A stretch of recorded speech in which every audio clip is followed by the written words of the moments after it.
Well, a very good day to you. Welcome at Herman Manyora's YouTube channel. My name is Simon Irungu and this is The Big Question. Always here to help me tackle this question. I'm joined in by the man himself. Prof, how are you doing, Prof? Fine. It's cold here. Are you feeling the cold? No, I'm a young man.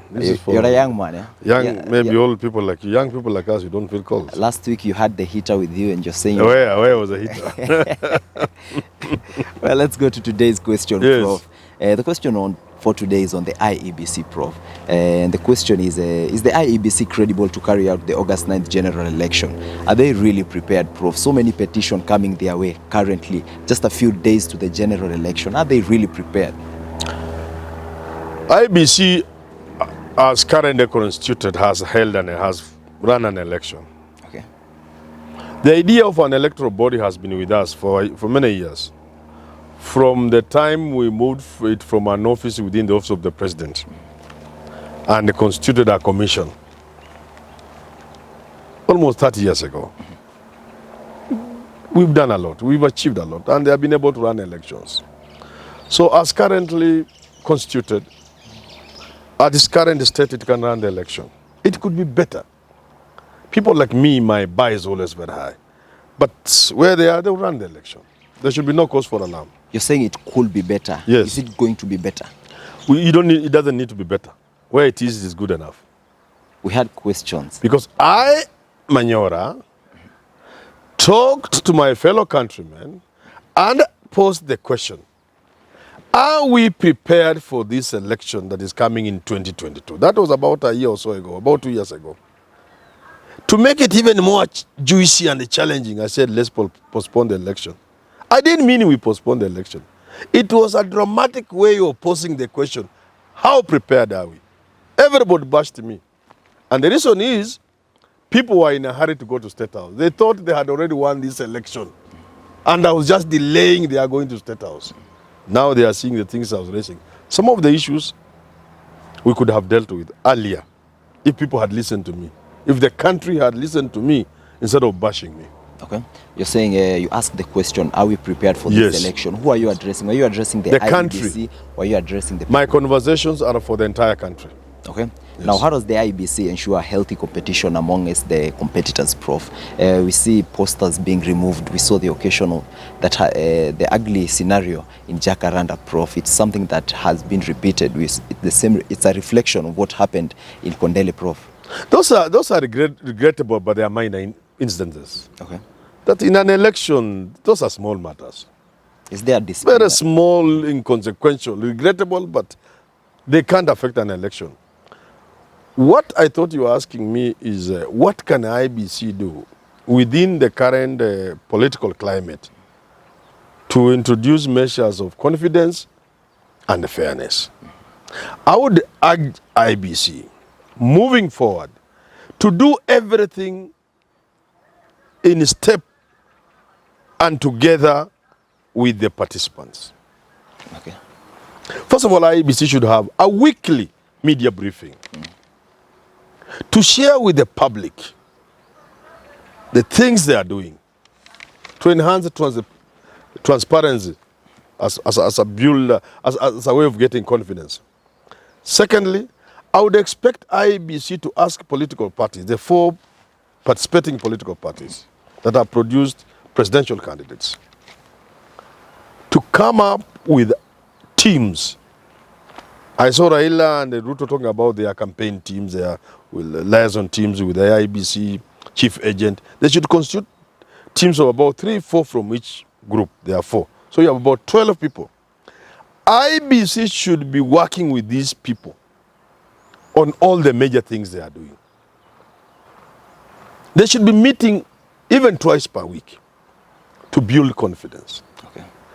So that we enhance fairness and the perception of the same. Yeah. Okay, now how do you build confidence, Prof? IEBC carried out a demo election the other day in Bomas, Prof, but the results were just confusion among the within IEBC, Prof.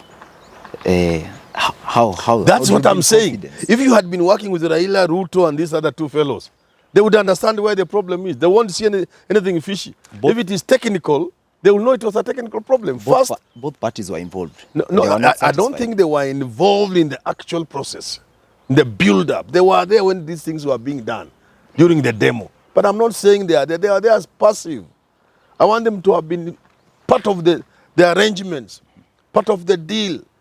They should know what the state of the kits, all the hardware they are using, all the electronic kits. They must be aware how many they are, where are they, what is the state, who are the engineers, who are the people doing the service. They should be a part of everything.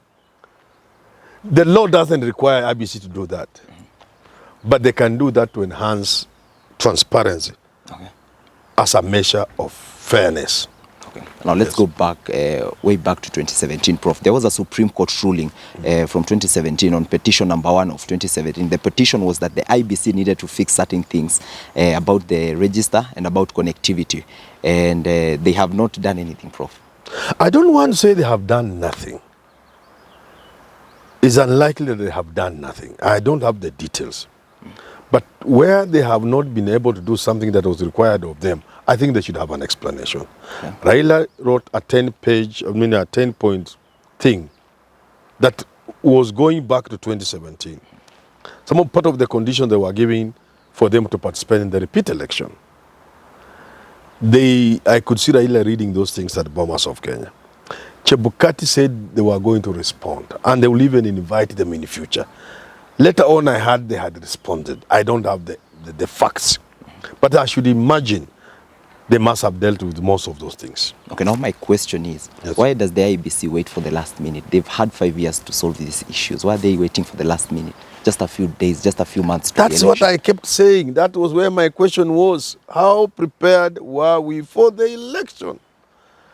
My argument does not just concern the things register, even the personnel. Those are the questions I was raising earlier enough. Are we confident Chebukati is the best person the country can have to run an election? If the answer is no, what can we do about it? We must bite the bullet, because elections can destroy a country. So when I posed that question dramatically by introducing the issue of postponing the election, people were up in arms. They didn't understand what Manyora is. Now they are seeing what I was saying. So they must live with it. Let's make do with what we have. Okay. We have Chebukati and his team. They have run elections, they will run this election. There have been small issues, we have dealt with those small issues. There will be small issues, we deal with them. At the end of the day, there will be a winner. That winner will roughly represent the will of the Kenyan people. Yes. From where you're standing, Prof, is the IEBC in panic mode? Currently, you could say yes and no. No, because there's nothing major that can scare them. Nothing. Their timelines are okay. Their technology is in place. Everything. They can be concerned, but not in panic mode. Okay. There could be a few issues of concern. Okay. But they are not in panic mode. Okay, now the IEBC has been involved in election 2013, 2017. There were questions that were not addressed. Now, should we change this body, Prof? Maybe not now because it's very late, but maybe in future, should we change this body? We would need to relook at the whole electoral management. In terms of, do we need an active commission? My answer is no. India, with hundreds of millions of voters, whose election officials are more than our voters in our register. Look, you know the voters we have? 22 million. They are not enough to supervise the Indian election. They are not even half. But they have how many commissioners? 3. How many do we have? 7. To supervise an election whose register is 22 million. When 22 million are not enough to officiate the Indian election, what does that tell you? We are jokers. Okay. So we will need to have a lean commission that is not full-time. We need to have a professional secretariat running elections. Number 2, we will need to decentralize our elections down to the county. Completely decentralized. Run professionally by experts. Number 4, we need to embrace technology. I have said, I'm not a rich man, but the little money I have, I trust I can transact using my phone. Is that true? Yeah, that's true. I didn't carry my wallet. I would have removed my card I can trust my money on a card. Maybe you can transact something to my phone. A card, an It's ATM. networking. If you cannot trust your money in the bank on a card, ATM, you can transact it here. Transfer money to a person. Receive money. You feel your money is safe. You can't feel your vote is safe here. Safe here. Your vote. You can see how stupid again we are. Okay. We can trust that we can print our money in Ruaraka here. Deraru. But we can't trust that we can print our ballot here. And therefore we go and print outside there, it costs us billions of shillings. Poor people wasting money. So the final thing I want us to do is to go electronic hand. I want somebody at the touch of a button like this, tap, they have voted, and they put their phone down there. And we have the resources. Looking at Kenya, there are so many remote Which areas. is easier. People do. Which is easier to put up an entire infrastructure costing billions of shillings to run an election, or having an how is M-Pesa possible in this country? You need something less sophisticated than M-Pesa to vote. In fact, that system we are talking about, my friend, it can be done by first-year university students doing physics, not even engineering.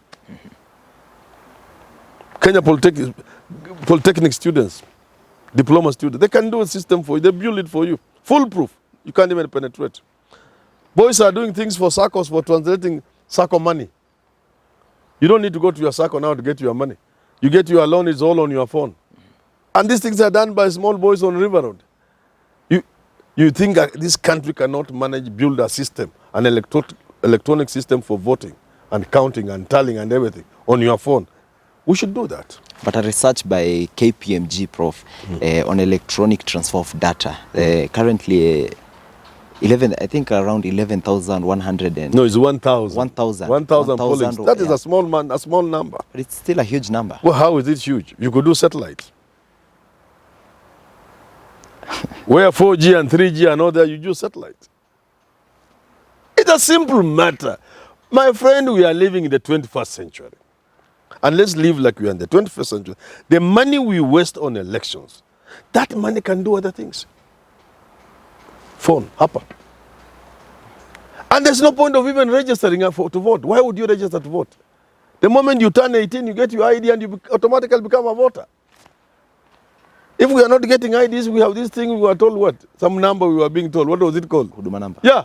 Once you have that number, why do you need that? Why do you need to waste billions of shillings on voter registration?